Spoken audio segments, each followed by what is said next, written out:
ఫిబ్రవరి 28న లలితా మాతాజీ గారి ఆధ్వర్యంలో మీ చేతులతో శ్రీచక్రార్చన దత్త కళ్యాణం చేసుకునే అద్భుత అవకాశం సంప్రదించండి. నమస్తే, వెల్కమ్ టు సుమన్ టీవీ. నేను పద్మిని. ప్రస్తుతంతో పాటు ప్రముఖ ఆధ్యాత్మికవేత్త, వాస్తు జ్యోతిష పండితులు, శ్రీ విద్య ఉపాసకురాలు శ్రీమతి జయప్రద గారు మనతో పాటు ఉన్నారు. మాట్లాడదాం. నమస్కారం అండి. నమస్తే అమ్మా, శ్రీమాత్రే నమః. ఏ గ్రహానికి సంబంధించిన నక్షత్రాల వాళ్ళు ఎలా ఉంటారు అనేది చాలా బ్యూటిఫుల్ గా అనాలిసిస్ చేస్తూ ఉన్నారు. కమెంట్స్ చూస్తూ ఉంటే అక్యురేట్ గా చెప్తున్నారు అని చెప్తూ ఉన్నారు. That's so beautiful. ఎందుకంటే చేసినటువంటి రీసెర్చ్ అట్లా it is paying back. For that congratulations. నాకు చాలా ఇష్టమైన సబ్జెక్ట్ అది, అందుకని నేను చాలా ఇష్టం. ఆ ఇష్టం మీద ఎక్కువగా అనాలిసిస్ చేస్తూ ఉంటాను. రీసెర్చ్ చేస్తూ ఉన్నారు వీళ్ళని చక్కగా రీసెర్చ్ చేయడం అనేది చేస్తున్నారు. ఇక శుక్రుడికి సంబంధించినటువంటి నక్షత్రాలు ఏమిటా 3 నక్షత్రాలు, ఎలా ఉంటారు వీళ్ళు, అలాగే వీళ్ళు ఖచ్చితంగా జీవితంలో మార్చుకోవాల్సినటువంటి అంశాలు ఏంటి, ఏ దేవతారాధన ఖచ్చితంగా చేయాలి, ఇవన్నీ ఒక్కసారి మీ ద్వారానండి. తప్పకుండా. శుక్ర నక్షత్రం గురించి మనం మాట్లాడుకుంటే చాలా చక్కగా ఆనందంగా సంతోషం ఆడుకోవచ్చు. ఎందుకంటే మనకి ఈ నక్షత్రాల వాళ్ళు చాలా ప్లెజెంట్ గా కనిపిస్తారు, చాలా మంచి వాళ్ళు కూడా. ఏ విషయంలో అయినా సరే, ఏది ఉన్నా సరే ముందు చాలా సాఫ్ట్ గా మాట్లాడతారు. మనసులో ఏమైనా ఉండేది వాళ్ళకి. అంటే ఇప్పుడు మనకి కావాల్సింది ఏంటంటే, కలియుగంలో నీ మనసులో నీకు ఏమైనా ఉండొచ్చు, కానీ నువ్వు ఎదుటి మనిషితో నువ్వేమైనా మాట్లాడుతున్నావు, ఏం చెప్తున్నావు, ఎలా ప్రజెంట్ చేస్తున్నావు. నీకు వాళ్ళు నచ్చకపోయినా సరే ప్రెజెంటేషన్ బాగుంటుంది వాళ్ళది. ఇప్పుడు వాళ్ళు నచ్చలేదు నాకు, అయినా వాళ్ళు మేము మీతో మాట్లాడమండి అని చెప్పారు. ప్రజెంటేషన్ నీట్గా చెప్పేసి మళ్ళీ ఇంకోసారి నాకు తీసుకురాకండి వాళ్ళని, నాకు వాళ్ళంటే పడదు అని వీళ్ళకి చెప్పేస్తారు. అంత ప్రెజెంట్ కూడా. అంటే వీళ్ళు మాత్రం చెప్తే నమ్మరు కూడా అసలు. మీ గురించి వీళ్ళు ఇలా మాట్లాడుతున్నారంటే మీరు ఇంకోసారి వెళ్ళకండి, భలే వాళ్ళే అదే చాలా మంచి వాళ్ళు, వీళ్ళు కావాలి చెప్తున్నారు కుళ్ళు పెట్టుకొని అని తత్వం తప్ప వాళ్ళు చేశారు ఈ పని అని చెప్పి ఎవరు అనుకోరు. అంత ప్లెజెంట్ గా ఉంటారు వీళ్ళు. భరణి నక్షత్రం మనం తీసుకుంటే, భరణి నక్షత్రంలో అమ్మాయిలు అబ్బాయిలు తీసుకుంటే, అమ్మాయిలు చాలా చక్కగా చాకచక్యంగా చిన్నప్పటి నుంచి యాక్టివ్ గా ఉంటారు. ఎంత యాక్టివ్ గా ఉంటారంటే అసలు ఇది పెద్దగా నన్ను బ్రహ్మాండంగా చూసేస్తుందేమో, ఇంత బ్రహ్మాండంగా చూసుకుంటుందేమో నన్ను అని చెప్పి అన్ని బాధ్యతగా ఉంటారు. అమ్మమ్మ నువ్వు మాత్రలు వేసుకున్నావా, నాయనమ్మ నువ్వు తీసుకున్నావా, నాన్న ఇది తిన్నావా, మా అమ్మ తిన్నావా, ఇంట్లో కలివిడిగా తిరుగుతూ మాట్లాడుతూ ఉంటుంది. అన్ని విషయాల్లో బయట విషయాలన్నీ అని చెప్తూ ఉంటుంది. అంత తెలివిగా మనకు కనిపిస్తుంది. అబ్బాయిల విషయంలో వస్తే బాగా బ్రహ్మాండం చదువులు చదువుతారు, సీరియస్ గా చదివేస్తుంటారు. మరి చాలా మంది పండితులు ఉన్నారు ఈ దాంట్లో, రైటర్స్. మనకి చాలా మోస్ట్ గా చెప్పాలి అంటే జ్యోతిష పండితులు ఎక్కువ భరణి నక్షత్రం. జ్యోతిషం మీద, శాస్త్రం మీద చాలా పట్టు ఎక్కువ. దాన్ని సాధించడాలనే కుతూహలంతో వాళ్ళు ఎంత బాగా చదువుతారంటే పిహెచ్డీ చేసే వాళ్ళు, డబుల్ పిహెచ్డీ చేసే వాళ్ళకు ఉన్నారు భరణి నక్షత్రంలో. అద్భుతం.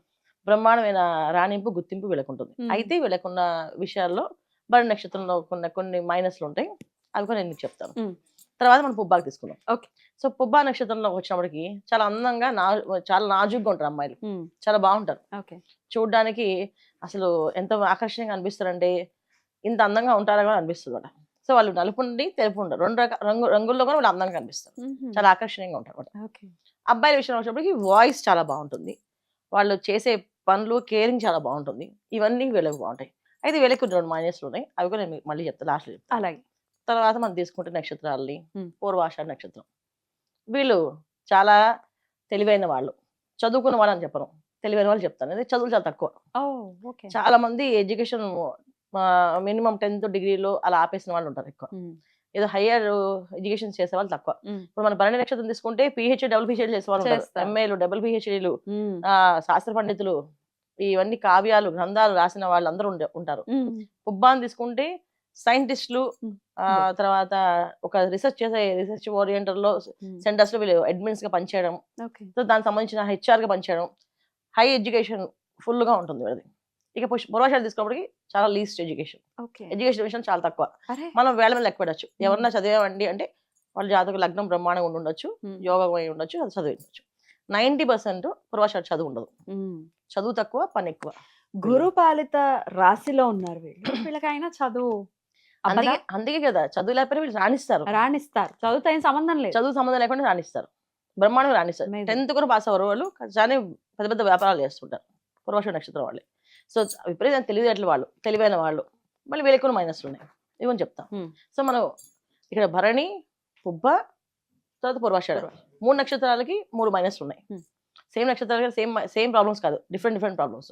ఇక్కడ భరణి నక్షత్రం వాళ్ళకి విపరీతమైన కోపము, భార్య మాట వినరు, భార్యని హేళనగా చేస్తారు, భార్యని హీనంగా చూస్తారు కొంతమంది, అది వీళ్ళకి దోషం. అలా చూడకుండా ఉన్నారు అదృష్టవంతులే. ఇక వీళ్ళ అదృష్టాన్ని ఎవ్వరూ కూడా తీయలేరు, అంత బ్రహ్మాండంగా ఉంటుంది వీళ్ళ అదృష్టం. ఇది వీళ్ళ అదృష్టమైనది. ఉమ్. భార్యని ఏమనుకుంటా, భార్యని ప్రేమగా చూసుకుంటే. తర్వాత పుబ్బ నక్షత్రం, వివాహం వీళ్ళకి సకాలంలో చేయకపోతే వివాహం అవ్వదు. అవ్వదా అవ్వదు జీవితంలో అసలు? అస్సలు. మనకి పెళ్లి కాని నక్షత్రాల్లో మనం తీసుకుంటే ఒకటి భరణి, 2 పుబ్బ, 3ది ఆశ్లేష. వీళ్ళకి పెళ్లిళ్ళు అవ్వవు. అంటే టైం చేయకపోతే. ఓకే. ఎప్పుడండి కరెక్ట్ టైం ఎప్పుడు వీళ్ళకి 20 నుంచి 25 లోపు చేయాలి వీళ్ళకి పెళ్లి. చేసేయాలి? ఉంది. మేము 26, 27 చేసుకుంటే అదృష్టం ఉన్న వాళ్ళకి అవుతుంది. 26, 27 ఏదంటే దశలు ఒక యోగిస్తే, లగ్నానికి దశ యోగిస్తే ఒక 27, 28 కూడా అవ్వచ్చు. ఉమ్. కానీ నేను 90% పీపుల్ చూస్తుంది ఏంటంటే 25 నుంచి 26 లోపు చేశారు వాళ్ళ వివాహాలు. చంద్రదశ లోపు చేసేసారు అంతేనా మీరు అనేది? చంద్రదశే అంతే అంతే. చంద్రదశ లోపు శుభ్రం చేసేసారు. చేసేస్తే ఉమ్. వివాహాలు చక్కగా బ్రహ్మాండమైన ఉమ్. గుర్తింపు రానికి ఉంటుంది. లేకపోతే అవ్వదు. ఉమ్. తర్వాత వీళ్ళు లైఫ్ లో సాధించవలసిన అన్ని కొన్ని 40-45 ఇయర్స్ సాధిస్తారు వీళ్ళు. ఓకే. సో ఆ పట్టుదలలో బద్దకించకుండా వీళ్ళు పనులు చేసుకుంటే భరణి నక్షత్రమైనా అంతే, పుబ్బ నక్షత్రమైనా అంతే. ఓకే. 40-45 ఇయర్స్ లో వీళ్ళు సాధించవలసిన అన్ని గుర్తింపులు సాధించుకొని సెటిల్మెంట్ అనేది రావాలి వీళ్ళకి. ఓకే. ఆ తర్వాత వీళ్ళకి లైఫ్ లో సెటిల్మెంట్ చాలా తక్కువ ఉంటుంది. ఉమ్. అవ్వలేదు. 45 తర్వాత నేను ఇప్పుడు కాదు, నేను 45 తర్వాత చూద్దాం అని అన్నారా అయిపోయింది. ఇంకా అక్కడ సాధించేదే ఉండదు, ఇంకా అయిపోతుంది. ఉమ్. ఇది వీళ్ళు చూసుకోవాల్సింది. ఇక పూర్వాష దగ్గరికి వస్తే వీళ్ళ లైఫ్ స్టార్టింగ్ చిన్నప్పటి నుంచి వీళ్ళు కష్టపడుతుంటారు. చిన్నప్పటి నుంచి బిజినెస్ చేస్తుంటారు కనుక వీళ్ళకి 40 ఇయర్స్ వరకు నార్మల్ కష్టాలు ఉంటాయి. 40 తర్వాత అన్ని అదృష్టాలు చూస్తారు వీళ్ళు. ఓ ఓకే. వీళ్ళకి 40 తర్వాత జీవితంలో అన్ని అదృష్టం, సుఖము, సంతోషం, ఆనందం అన్ని వచ్చేస్తాయి.